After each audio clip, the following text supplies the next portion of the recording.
Muy buenas tardes, sean bienvenidas, bienvenidos, bienvenides todas a nuestro programa El Expiatorio. Como cada semana estoy con mi queridísima analista y periodista Dolores Delgado. ¿Cómo estás? ¿Cómo estás, Ricardo? Muy contenta de estar aquí Mm, con ustedes. Muy emocionada con este nuevo episodio, muy interesante. Muchas gracias, Jesús, también de nueva cuenta por el espacio.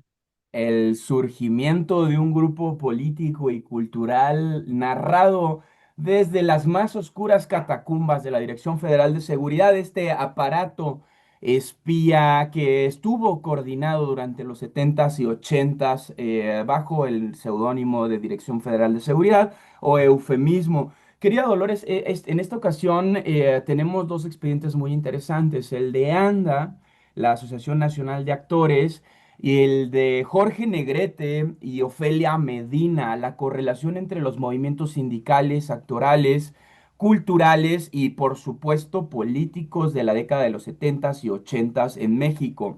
En esta ocasión se narra un conflicto entre este sindicato que estuvo interinamente dirigido por Chabelo o Javier, como era conocido por sus familiares, y en el que la Dirección Federal de Seguridad desata una serie de narraciones respecto al cómo se configura, cómo nace un grupo político de este sindicato, que ahora mismo vemos a algunas de las integrantes de este mismo grupo, de este mismo sindicato que se separa en el poder.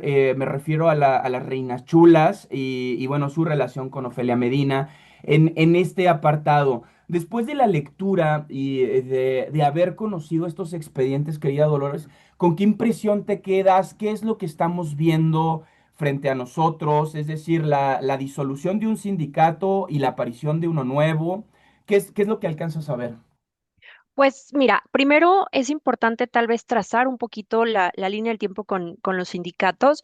Es importante tener sobre la mesa que los sindicatos surgen como una respuesta a las necesidades de los trabajadores en distintos ámbitos. Recordemos que hay sindicatos de maestros, como lo mencionabas con la ANDA, los sindicatos o el sindicato de actores, y hay una infinidad de sindicatos que si bien lo que están buscando o hasta cierto punto el eje medular de la lucha, pues son las mejoras salariales, la reducción de las jornadas laborales y también el acceso justo e igualitario a prestaciones sociales como lo son el seguro médico y las pensiones también. Ahora, ¿qué llama la atención de esto que encontramos con relación a la ANDA o el sindicato de actores y la relación con la DFS? Parecía que incluso dentro de los sindicatos y a la fecha es conocido que si bien la intención o el objetivo del sindicato es esta lucha justa en pro de los trabajadores, pareciera que el sindicato eh, o dentro de estas células que se van desprendiendo de un sindicato en sí, están inclinándose a distintos intereses y en esta ocasión pareciera que había la intención de generar un sindicato independiente que estuviera a la orden de el entonces presidente López Portillo. Y es bastante interesante como el cuestionar si al final hay una lucha justa de trabajadores en pro de un objetivo en común. ¿Cuál es la necesidad de estar invitando o hasta cierto punto involucrando al gobierno, tal vez desde un eje un poco desde el espionaje, desde la investigación, desde la infiltración, porque pareciera que entonces ya cobra un poquito de tinte macabro y ya no solamente está buscando una reivindicación del trabajo? Y en ese sentido, a mí me llama mucho la atención que si bien a lo largo del tiempo la corrupción y el control político y la falta también de transparencia, pues se han estado desdibujando en cuanto a la función social de los sindicatos y lo podemos ver desde su creación y también lo podemos ver a la fecha, ¿no?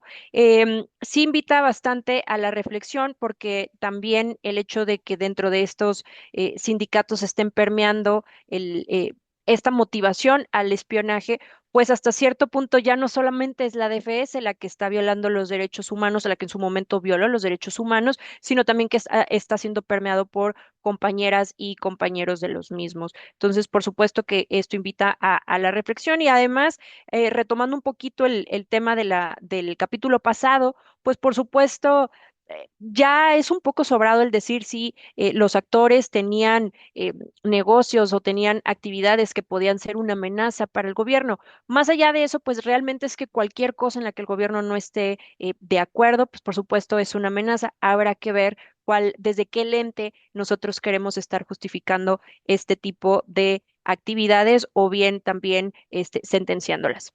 Me parece mega relevante y más o menos para dialogar con nuestra audiencia un poco, platicarles bueno, el contexto se da en el aparato de espía mexicano, en el cual se estaban registrando algunas acciones de Javier López Rodríguez o Chabelo, como es conocido comúnmente, cuando fungió como integrante de esta Asociación Nacional de Actores, la ANDA, particularmente como asesor de comunicación. Me parece que era el cargo que tenía Chabelo en este espacio. Al mismo tiempo que se investigaba por su parte a Jorge Negrete y a Ofelia Medina, integrante en un origen de las Reinas Chulas, según el libro de Vivian Martínez Tavares, Jesús A. Rodríguez, Escena en la Emancipación de las Crudas del Bicentenario, en donde narra la configuración. Hay una parte esencial en este reporte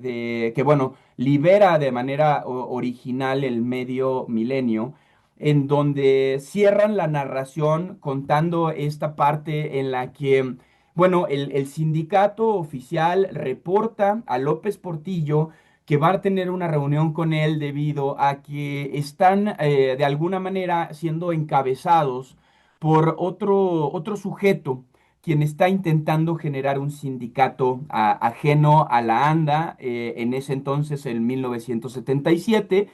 En este proceso de emancipación del sindicato de la ANDA, aparece otro grupo conformado por Lin May, Sergio Corona y Ofelia Medina.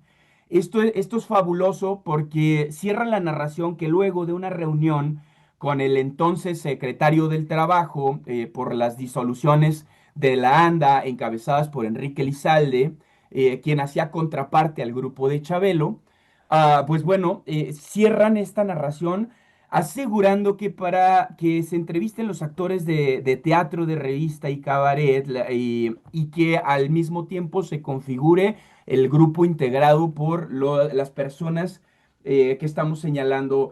Lo que a mí me permite ver este espacio, querida Dolores, y salvo tu reflexión, es que estamos frente a la primer prueba del terror del PRI, es decir, el cómo se configura política y culturalmente un movimiento con base social, es decir, un movimiento sindical que tiene acción y función dentro del Estado, eh, al mismo tiempo que están diseminando la cultura y están diseminando todos los proyectos de arte que estas personas que podrían ser consideradas como integrantes de movimientos insurgentes, por lo menos contraculturales. Estoy sobredimensionando. ¿Cuál es tu apreciación? ¿Estás viendo lo mismo que yo? Es decir, la Dirección Federal de Seguridad sí estaba viendo posibles fugas, tanto culturales como intelectuales, dentro de las agrupaciones que ya tenía el Estado. Claro, las estaba viendo, pero también como que otorgarle un superpoder a la DFS, pues está un poquito sobrado porque también cuando tienes estos aliados que ya están infiltrados en estos distintos contextos, pues la verdad es que es bastante sencillo. Recordemos que en la década de los 70 podías saber desde los periódicos, los horarios y programas que iban a salir y nada más recordando también un poquito como la historia de la televisión. En ese entonces estaba todo concesionado a la empresa Telesistema Mexicano y después es cuando aparece televisión vía satélite, lo que hoy es Televisa. Por supuesto, en la década de los 70, pues es importante recordar cuál era el noticiero estrella, básicamente, que era el que tenía en su momento Jacobo Zabludovsky y que pues básicamente también fue parte de momentos históricos a lo largo ya desde 1970. Y por supuesto, si pensamos, y también un poquito como suponiendo, como dices tú, ¿no? O sea, tienes a un sindicato de trabajadores que está buscando operar, trabajar de manera justa, en acuerdos con la empresa Televisa, en acuerdos con el gobierno, y por supuesto está este grupo disidente que está, por supuesto, teniendo estos vínculos ya muy relacionados al gobierno y que también empiezan a permear en Televisa. Entonces pareciera que ya no sabes de qué lado se está inclinando la balanza, si desde los sindicatos disidentes se empezaba a gestar algo acompañado y respaldado de la DFS, acompañado y respaldado también del gobierno federal y por supuesto, pues utilizando los medios que más impactaban a los mexicanos, como lo era el programa 24 horas, como les comentaba, de Jacobo Zabludowski. Y en ese sentido, pues es importante, que creo que es algo que ya se sabe, no hay mucha ciencia detrás de si estaba el PRI tratando de una manera muy vil de controlar y de manejar los hilos. Es algo que ya se ha hablado, es algo que se sabe, pero también pareciera, y lo platicábamos hace rato, ¿no? ¿Cómo es que la Dirección Federal de Seguridad se disuelve sin pena ni gloria? em, Hace todas estas violaciones, tiene todas estas infiltraciones con relación a las personas, se violan sus derechos humanos y al final, ¿qué es lo que sucede? Pues simplemente se disuelve la Dirección Federal. Si bien lo comentamos en el capítulo anterior, por supuesto que las actividades de espionaje siguen presentes, siguen vigentes y ya no solamente en una cuestión de actores, ¿no? Pues en su momento iniciaba para espiar activistas, ya no solamente a criminales, sino activistas, a personas que pensaran diferente, a colectivos. Y en ese sentido, pues aquí es donde se empieza a cuestionar, ¿no? ¿Cuál es el castigo que realmente tiene una persona, un grupo político, cuando empieza a operar de manera tan perversa? Pues sí, sí cala un poco el revisar un poquito la historia y ver que simplemente se disuelve, que muchos archivos de la DFS se desaparecen, muchos Desaparece. otros también se publican. Entonces, pues realmente, de dónde se agarra una cuando quiere decir, bueno, pues por lo menos que de la justicia nos estemos amparando, ¿no? Entonces, claro que son cosas que parecieran obvias y que invitan a la suposición. Falta todavía encontrar estos vacíos de toda esta documentación que está perdida, que está intencionalmente desaparecida, pero bueno, al final no es muy difícil empezar a conectar estos cabos sueltos. Sí, y ya estamos casi por terminar el tiempo de nuestro programa. Y a mí me gustaría cerrar con una última reflexión o un dato que me parece curioso. 1977, de donde datan estos expedientes por el conflicto de ANDA, el director de la Dirección Federal de Seguridad o el titular de la Dirección Federal de Seguridad era Javier García Paniagua, quien era hijo del militar Marcelino García Barragán, general del ejército y exgobernador del estado de Jalisco, así como secretario de la Defensa Nacional durante los años 60, es decir, previos a la construcción y durante la construcción de la Dirección Federal de Seguridad, y estuvo casado con la actriz María Sorté, quien al mismo tiempo fue padre de Omar García Harfuch, nuestro flagrante secretario de Seguridad. Pareciera que es un viaje en el tiempo, estamos en los 80, se revive el tema del espionaje con Pegasus, solo se vuelve más sofisticado. Un último comentario, querida Dolores, para nuestra audiencia. Dado que efectivamente tenemos pruebas de que NSO Group vendió estos dispositivos al Estado mexicano y el Estado mexicano no ha reconocido qué ha pasado con todos estos instrumentos de espionaje que ya cometieron delitos en el pasado y que ahora solo se vuelven digitales, querida Dolo.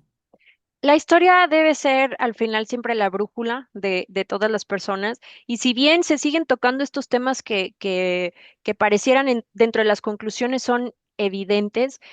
Yo lo que más rescato es que el que se tenga esta información y hasta cierto punto el que se tengan estos canales para que las nuevas generaciones tengan este acceso, tú lo acabas de decir, van migrando, se van transformando hacia sistemas mucho más sofisticados. El espionaje existe, el espionaje está presente, lo estuvo infiltrado en las causas que usted puede considerar más justas y sigue estando infiltrado, ahora, ¿por qué no decirlo? También en nuestra vida. Entonces, hay que tener mucho cuidado y, por supuesto, estar utilizando siempre estos canales para eh, seguir informando y seguir acompañando a las nuevas generaciones a identificar estos sistemas. Pues ahí lo tiene, querida audiencia. Yo soy Ricardo Valderas. Un abrazo grande al querido periodista Jesús Escobar Tobar por darnos este espacio en su canal. Y recuerde, estamos en el expiatorio donde le leemos sus pecados. Hasta la próxima, querida Dolo. Hasta luego.